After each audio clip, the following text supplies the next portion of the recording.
नमस्कार मित्रांनो, हिरवं जग या यूट्यूब चॅनलमध्ये आपलं सहर्ष स्वागत आहे. सध्या आता भाजवणीला सुरुवात झाली आहे, तर आपण पण आता भाजवणीला सुरुवात केली आहे. आपण बघू शकता की हे जे आमचं शेत आहे ते आता संध्याकाळच्या वेळेला आम्ही जाळलेलं आहे. आपण बघू शकता की कशाप्रकारे हे जे शेत आहे ते जळत आहे. म्हणजे काय होतं की आपण जेव्हा दिवसा जाळतो तेव्हा आजूबाजूच्या परिसरामध्ये आग पसरण्याचा धोका असतो, पण संध्याकाळच्या वेळेला कसं सर्व शांत असतं.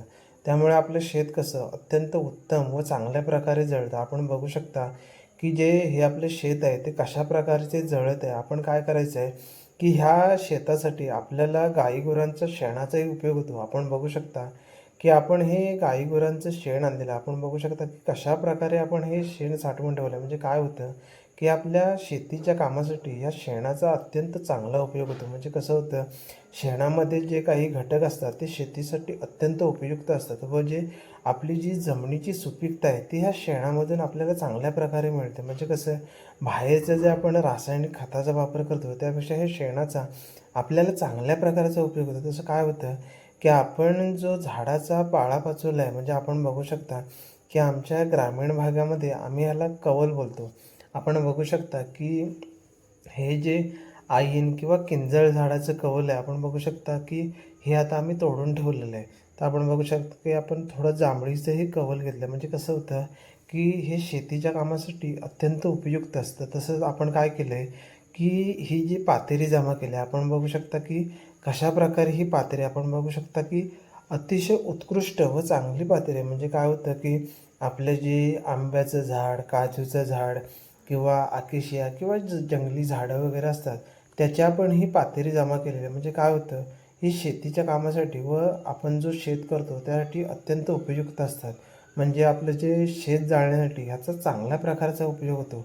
तर कशी ही पातेरी एकदम भरपूर, म्हणजे आपल्याला हे 5-6 दिवस जमा करायला गेले. आपण बघू शकता की आपण ह्या डालग्याच्या साहाय्याने म्हणजे एक एक डालगा करून अशी ही आपण पातेरी जमा केलेली आहे. म्हणजे ही शेतीला अत्यंत उपयुक्त आहे. तसंच आपण काय केलं आहे की आपण हे गवत जमा केलं आहे. म्हणजे काय होतं की शेतीच्या कामासाठी अत्यंत उपयुक्त असतो.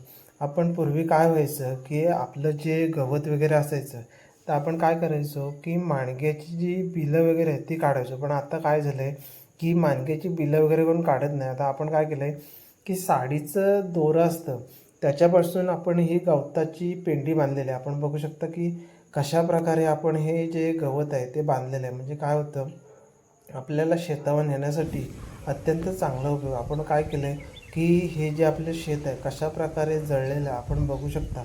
आपण काय केलं आहे की सुरुवातीला आपण ह्याच्यामध्ये जो आपला शेणाचा थर असतो तो खाली अंतरलेला.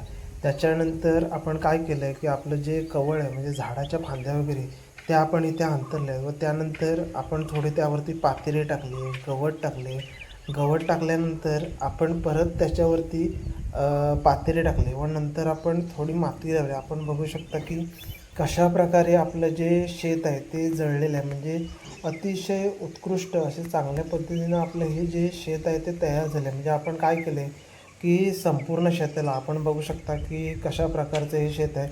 संपूर्ण शेताला आपण प्रथम नांगरट केलेली आहे. म्हणजे आपले जे म्हणजे शेतीतली अत्यंत उपयुक्त व चांगली अशी सुपीक आपली जमीन तयार झाली व त्याच्यानंतर आपण ही शेतावरती भाजावण केलेली आहे. तर आपण बघू शकता की अतिशय उत्कृष्ट अशी आपली ही भाजावण झाली आहे. तर तुमच्याकडं पण अशी शेताची भाजावण केली जाते का? तर कमेंट करून नक्की सांगा. आणि असेच नवनवीन व्हिडिओ पाहण्यासाठी आपले हिरवं जग या चॅनलला लाईक करा, शेअर करा आणि सबस्क्राईब करा. धन्यवाद.